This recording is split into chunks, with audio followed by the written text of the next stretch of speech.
أقبل يا حافظ القرآن ولتسمع الدنيا هداك. Actually, I'm very much impressed by finding true astronomical facts in Quran.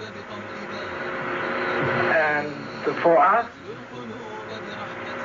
we modern astronomers have been studying very small fields of the universe. We concentrated our efforts for understanding of very small parts, because by using telescope we can see only a very few parts of the sky without thinking whole the universe. So by reading Quran and by answering to your questions, I think I can find my future way for investigation of the universe.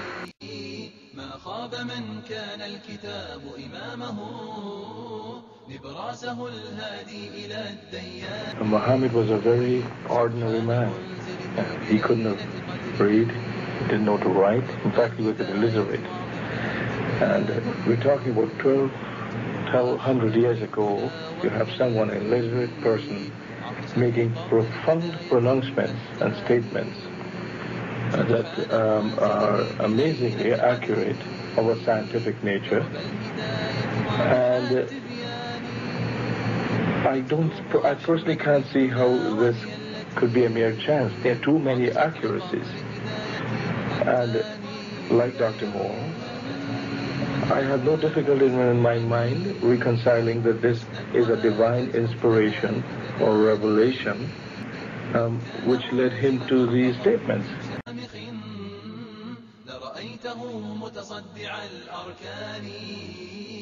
يا حافظ القرآن يا حافظ القرآن. I find it very interesting that this sort of information is in the ancient scriptures of the Holy Quran, and I have no way of knowing where they would come from, but I think it is extremely interesting that they are there and that this work is going on to discover the meaning of some of the passages. Well, I would think it must be the divine being.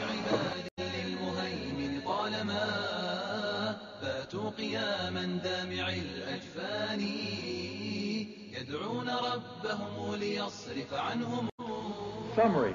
The Quran describes not only the development of external form, but emphasizes also the internal stages, the stages inside the embryo of its creation and development, emphasizing major events recognized by contemporary science. Thank you for your attention. As a scientist, I can only deal with things which I can specifically see. I can understand embryology and developmental biology. I can understand the words that are translated to me from the Quran. As I gave the example before, if I were to transpose myself into that era, knowing what I do today and describing things, I could not describe the things which were described. I see no reason, I see no evidence for the fact to refute the concept that this individual, Muhammad, had to be developing this information from someplace. So I see nothing here in conflict with the concept that divine intervention was involved in what he was able to do.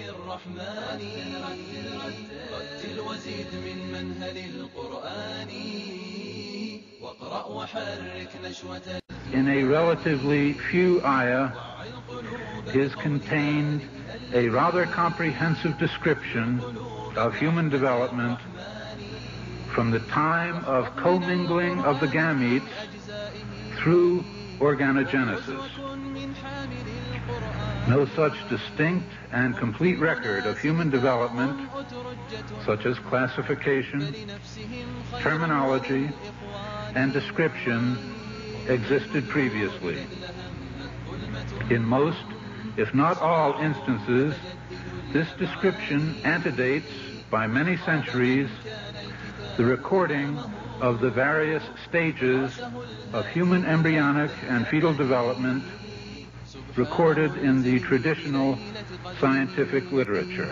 درب الهداية واضح التبيان يتلوه أحمد الدنا وهي التي عطشت لقطر هداية هتاني سبحان منزله. Professor Moore was also elected to the membership of the Royal Medical Association of Canada, the International Academy of Cytology, the Union of the American Anatomists, and the Union of North and South American Anatomists.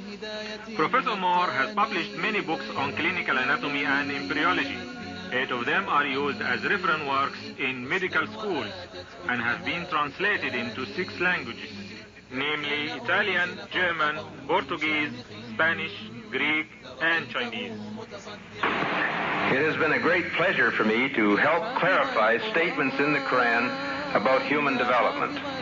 It is clear to me that these statements must have come to Muhammad from God or Allah, because almost all of this knowledge was not discovered until many centuries later. This proves to me that Muhammad must have been a messenger of God or Allah. عطشت لقطر هداية هتاني وزهت بنبت زروعه حسنا وآتت أكلها بتداني. It follows, I think, that not only is there no conflict between genetics and religion, but in fact religion that guides science by adding revelation to some of the traditional scientific approaches. That there exist statements in the Quran shown centuries later to be valid, would support knowledge in the Quran having been derived from God. Thank you very much. فارفع قدره واصل خطاك على هدى القرآن هونا فسير في الأرض لا تعجل بها. Thinking of many of these questions and thinking where Muhammad came from, he was after all a Bedouin. I think it is almost impossible that he could have known about things like the common origin of the universe, because scientists have only found out within the last few years with very complicated and advanced technological methods that this is the case. Somebody who did not know something about nuclear physics 1400 years ago could not, I think, be in a position to find out from his own mind, for instance, that the earth and the heavens had the same origin, or many other of the questions that we have discussed here. يا حامل القرآن يا شبل الهدى انهض إلى العليا بغير تواني واصدح بصوتك تاليا ومرتلا واقرأ وحرك نشوة الإيمان. يا حامل القرآن يا شبل الهدى انهض إلى العليا بغير تواني واصدح بصوتك تاليا ومرتلا